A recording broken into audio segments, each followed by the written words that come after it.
Се обидували Бугарија со нов амандман да го оспори македонскиот идентитет, а кој најверојатно ќе се обиде да го поднесе бугарски европратеник од ГЕРБ и ќе го стави под класификација презент, односно како сегашен нов. Според премиерот Мицковски, тоа е обид со кој официјална Софија може да се обиде уште повеќе да ја разгори реториката, но и да ги залади и така оладените односи со Скопје и им порача на властите во Софија дека нема да успеат во провокациите.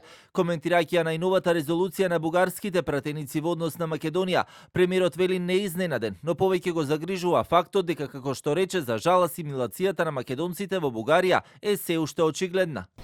Но она што повеќе мене ме загрижува е обидот на еден европратеник кој што доаѓа од владеачката ГЕРБ да вметне амандман во кој што македонскиот идентитет ќе го дефинира како презент на англиски или сегашен.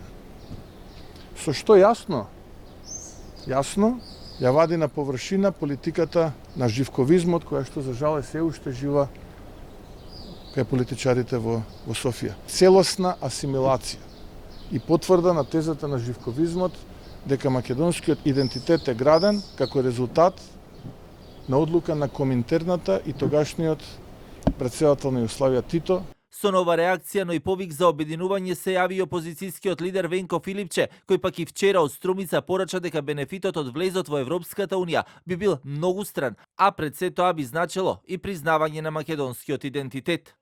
Бенефитот е тоа што тоа ќе биде признание за нашиот идентитет. Затоа што тоа ќе биде начин на кој што поквалитетно ќе се живее. И затоа што влезот во Европа е конечно обединување на сите македонци.